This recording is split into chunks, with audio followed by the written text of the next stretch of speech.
तो नमस्कार दोस्तों, तो आज मैं इस वीडियो में बात करने वाला हूँ ई कल्याण स्कॉलरशिप को लेकर के, जो कि है बहुत ही बड़ी खबर यहाँ पे आई है हमारे सामने। तो यहाँ पे देख सकते हैं, सबसे पहले मैं आपको यहाँ पे दिखाना चाहता हूँ कि सरकार पर बना दबाव, यानी कि जो जेएलकेएम के जो हेड हैं जयराम महतो, यहाँ पे झारखंड सरकार के ऊपर बना रहे हैं दबाव। क्यों बना रहे हैं? क्योंकि छात्रवृत्ति हम स्टूडेंट्स को यहाँ पे नहीं मिल रहा है। तो इसके ऊपर आज बताने वाले हैं कि आखिर यहाँ पे सरकार के ऊपर इन्होंने क्या बात उठाई है, यानी इन्होंने क्या यहाँ पे बात रखा है। तो आपको इस वीडियो में इसी से रिलेटेड देखने को मिलने वाला है। आखिर इसका पैसा कब तक आने वाला है और किस डेट को यहाँ पे पैसा जारी किया जाएगा, या जिन विद्यार्थियों का आवेदन डीएलसी डीएनओ में अटका हुआ है उनका अप्रूवल कब तक यहाँ पे दिया जाएगा, और इस पर क्या बातचीत होने वाली है, आज इस वीडियो में आप लोगों को सब कुछ देखने को मिलेगा। आखिर जयराम महतो ने यहाँ पे क्या बात की, नहीं की, यहाँ पे सब कुछ आप लोगों को दिखाने वाले हैं। तो अगर आप हमारे चैनल पर नए तो चैनल को सब्सक्राइब कर लीजिए दोस्तों। अगर वीडियो अच्छा लगे तो वीडियो को एक लाइक कर दीजिएगा, और आप कौन से ज़िले से बिलोंग करते हैं आप हमारे चैनल पे कमेंट जरूर कर दीजिएगा, ताकि जो भी ज़िला में यहाँ पे पेमेंट आने वाला है या फिर जो भी यहाँ पे किस्त आने वाला है, जो भी आपका पैसा आने वाला है, कौन से ज़िला में सबसे पहले यहाँ पे भेजा जाएगा वो मैं आपको बता पाऊँ। तो चलिए वीडियो को करते हैं स्टार्ट, और आप लोग को पूरी जानकारी यहाँ पे देते हैं। जेएलकेएम रांची झारखंड के थ्रू यहाँ पे ई कल्याण स्कॉलरशिप पर अटका पड़ा है भविष्य, और झारखंड सरकार बालू तस्करी, कोयला तस्करी, पत्थर तस्करी में मशगूल में है।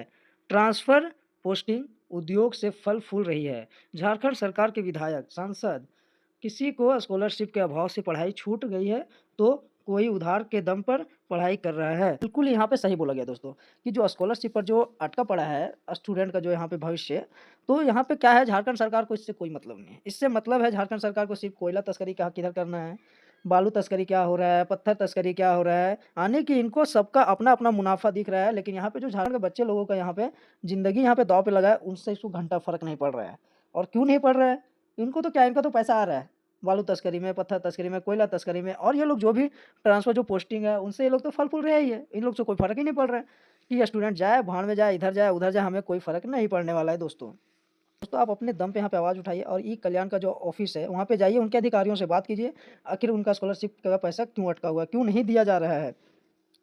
तो यहाँ पे बहुत सारे स्टूडेंट हैं जो कि अभी परेशानी में जी रहे हैं, बहुत सारे उनको प्रॉब्लम का फेस करना पड़ रहा है दोस्तों।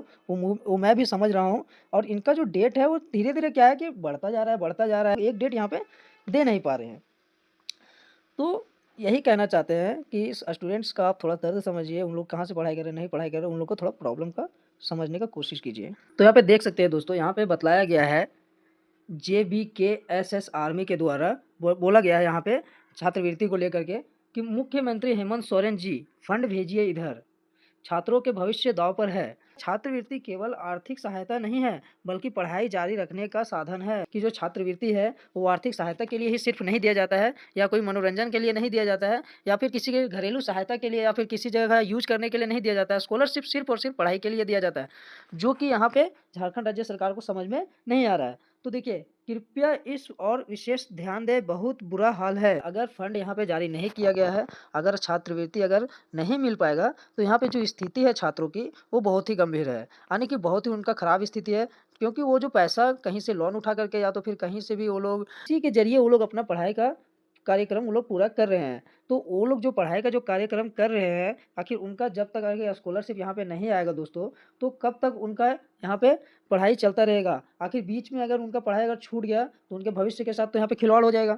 तो यही झारखंड राज्य सरकार को सोचना चाहिए कि अगर हमारे झारखंड में पढ़ाई बंद हो जाएगा तो हमारे झारखंड का क्या होगा। तो उनसे इसको कोई फ़र्क नहीं पड़ता है दोस्तों, झारखंड राज्य में पढ़ाई बंद हो जाए या चालू रहे, इससे कोई फ़र्क नहीं पड़ता है। क्योंकि उसका कहना है कि यहाँ पे अलग राज्य के लोग आएगा और यहाँ पे नौकरी करना शुरू करेगा, और यहाँ के लोग जो है वो बाहर जाके नौकरी करे, उनका सोच है। सो यही है। तो यहाँ पे मेंशन किया गया है चमरा लिंडा, जो कि कल्याण विभाग का ये मिनिस्टर है, और उन्हें भी यहाँ पे मेंशन किया गया है, और यहाँ टैग किया गया है यही कल्याण स्कॉलरशिप को भी यहाँ पे टैग किया गया है, कि अगर आपसे नहीं हो रहा है तो आप हमें दीजिए, हम इस फंड को जारी करवाएंगे, या तो फिर हम यहाँ पे जारी करवा करके सभी छात्रों का स्कॉलरशिप यहाँ पे दिलवाना शुरू कर देंगे। चलिए अभी आपको आगे दिखाते हैं कि जो यहाँ पे कटिंग पेपर आया है उसमें यहाँ पे क्या लिखा गया है, आखिर क्या बतलाया गया है उसके थ्रू। तो यहाँ पे देखिए, यहाँ पे साफ साफ यहाँ पे लिखा गया है कि विभाग ने मांगे 235.23 करोड़ पर नहीं मिली राशि। यहाँ पे विभाग ने 235.23 करोड़ की मांग की थी, जो कि उनके राज्य में अभी तक फंड यहाँ पे नहीं मिल पाया है। यानी कि जो इन्होंने केंद्र सरकार को जो आवेदन दिया था, हमारे राज्य में 235.23 करोड़ का यहाँ पे फंड चाहिए, जो कि हेमंत सोरेन को यहाँ पे नहीं मिला। तो नीचे देखते हैं लिखा गया, फंड के अभाव में विद्यार्थियों की फंस गई है छात्रवृत्ति। फंड की कमी की वजह से रांची जिले के कई सैकड़ों छात्राओं को फंस गई है ये छात्रवृत्ति। अनुसूचित जनजाति, एससी और अन्य पिछड़ी वर्ग ओबीसी के विद्यार्थियों की है। छात्रवृत्ति नहीं मिलने से विद्यार्थियों के लगभग 1000 विद्यार्थी को भी छात्रवृत्ति नहीं मिला है। यानी कि यहाँ पे जो छात्रवृत्ति कॉलेज या यूनिवर्सिटी के लोगों को जो रोका गया था, उनको तो मिला ही नहीं है। यहाँ पे डीए, एसपी या फिर एमओ की जो तैयारी कर रहे हैं दोस्तों, उनको भी अभी तक पैसा यहाँ पे मुहैया नहीं करवाया गया है। कहने का मतलब यही है कि अभी तक जो स्कॉलरशिप यहाँ पे नहीं दिया गया है, तो इसके लिए हम क्या कर सकते हैं? तो आप लोग से एक निवेदन करना चाहते हैं दोस्तों, उसके लिए आपको खुद के लिए खड़ा होना पड़ेगा। अगर आप खुद के लिए यहाँ पे खड़े नहीं होते हैं, तो हो सकता है कि आपका जो भविष्य है वो और भी दांव पे लग जाए। और यहाँ पे मैं एक चीज़ बतलाना चाहता हूँ दोस्तों, कि यहाँ पे जो मैया समान योजना या फिर लाडली योजना, जहाँ पे जो भी योजना यहाँ पे दिया जाता है, तो जब तक ये योजना मेरे ख्याल से चलता रहेगा, तब तक मुझे नहीं लगता है कि स्कॉलरशिप का यहाँ पे बात उठने वाला है। क्योंकि ये जो मैया समान योजना, जो लाडो योजना या फिर जो भी झारखंड में योजना चलाया जा रहा है, आखिर उसका फंड कहाँ से आ रहा है? उसका फंड भी तो केंद्र सरकार ही दे रहा है ना। तो केंद्र सरकार जब इसका फंड दे सकता है, तो स्कॉलरशिप का फंड क्यों नहीं दे रहा है? ये तो ज़ाहिर-सी बात है कि जब सबका फंड आ रहा है, तो फिर स्कॉलरशिप का फंड क्यों नहीं आ रहा है? ज़ाहिर-सी बात है कि यहाँ पे जो एससी की जो यहाँ पे स्टूडेंट्स हैं, उनका स्कॉलरशिप अभी तक नहीं रोका गया है। सिर्फ़ यहाँ पे एसटी और ओबीसी का यहाँ पे रोका गया है अधिक मामले में। एससी वालों के भी थोड़ा बहुत रुके हैं, लेकिन एसटी और ओबीसी वालों को यहाँ पे बहुत ही ज़्यादा रोका गया है पैसा। तो एसटी और ओबीसी के बीच में यहाँ पे झारखंड सरकार भेदभाव क्यों कर रहा है? ये तो जो कि सब तो एक साथ में ही पढ़ते हैं, सब तो एक साथ में पढ़ाई करते हैं, सबका एक साथ ही स्कॉलरशिप आना चाहिए, सब एक ही पैसा देते हैं, सब बराबर ही पैसा देते हैं, तो फिर इनका पैसा डिले क्यों किया जाता है? ये चीज़ तो मुझे नहीं समझ में आता है दोस्तों, लेकिन यहाँ पे पूरा तरीका से सरकार के द्वारा गंदा राजनीतिक खेला जा रहा है हम लोगों के साथ। और ये गंदा राजनीति की वजह से क्या है कि हमारा जो भविष्य है, स्टूडेंट का जो भविष्य है, वो बुरी तरीक़ा से फँस चुका है। और अगर इसी तरह से अगर फँसा रहेगा दोस्तों, तो हो सकता है कि आगे चल के हमें और भी यहाँ पे लाभ ना मिल पाए। हो सकता है कल जाके हमें रोज़गार ना मिल पाए, ये ना मिल पाए, वो ना मिल पाए। तो ये बहुत सारा चीज़ हो सकता है दोस्तों। तो चलिए आगे देखते हैं कि आगे क्या होने वाला है, आखिर इसका डेट कब तक रखा गया, नहीं रखा गया, इसका पैसा आने की संभावना कब तक है, नहीं है, इस वीडियो में भी आप लोगों को बताते हैं। तो यहाँ पे एक और ट्वीट आया है जेएल कैम के थ्रू, यहाँ पे मैं आपको पढ़ के बताता हूँ। ये सरकार और ई कल्याण कितनी घटिया है और बेशरम हो चुकी है। छात्र की छात्रवृत्ति के लिए 1 रुपया इनके खजाने में नहीं आया है। जहाँ से वोट बैंक की राजनीति शुरू होती है, वहाँ पैसे भर-भर के दिए जाते हैं। तो दोस्तों ये सही कहा गया है। किया गया है E Kalyan Jhar, Chamra Linda, Hemant Soren JMM, Jharkhand CMO, your Babulal, Jharkhand. तो यहाँ पे इन सभी को यहाँ पे मेंशन किया गया है, लेकिन इन सब चीज़ों से इन लोगों को कोई फ़र्क ही नहीं पड़ रहा है दोस्तों, कोई फ़र्क नहीं पड़ रहा है। ना राज्य सरकार को पड़ रहा है और हमें लगता है ना केंद्र सरकार को यहाँ पे पड़ रहा है।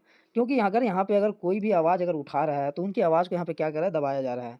तो मेरा कहने का मतलब, अगर आप लोगों से छात्रवृत्ति नहीं दिया जा रहा है, तो आप लोग एक बार अनाउंस करके बता दीजिए कि हम लोग से छात्रवृत्ति नहीं दिया जाएगा। तो छात्र आपके भरोसे क्यों बैठे रहेंगे? नहीं बैठे रहेंगे ना। तो दोस्तों यही कहने का मतलब है कि जो छात्रवृत्ति है, सिर्फ़ उसी का पैसा यहाँ पे रोका जा रहा है, बाकी जो भी योजना है उनका पैसा यहाँ पे टाइम-टाइम से दिया जा रहा है। तो इनके खिलाफ यहाँ पे आवाज़ आपको जो उठाना बहुत ही ज़्यादा ज़रूरी है। चलिए वीडियो अगर अच्छा लगा तो वीडियो को लाइक कर दीजिएगा, चैनल को सब्सक्राइब कर दीजिएगा दोस्तों, ताकि इसी तरह का वीडियो आप लोगों को ला करके देता रहूँ और डेली अपडेट आपको मिलता रहे। तो आप कौन से ज़िले से बिलॉन्ग करते हैं, ज़िले का नाम एक बार कमेंट कर दीजिएगा दोस्तों, ज़िले का नाम कमेंट कीजिएगा, तभी मैं आपको बता पाऊँगा कि आगे का अपडेट क्या होने वाला है और किस ज़िले के ऊपर होने वाला है या फिर किस ज़िले में पैसा आने वाला है, नहीं आने वाला। ये सब कुछ आपको इस आगे की वीडियो में देखने को मिलेगा। तो चलिए वीडियो को करते हैं एंड। वीडियो पूरा देखने के लिए धन्यवाद। आपका दिन शुभ हो दोस्तों।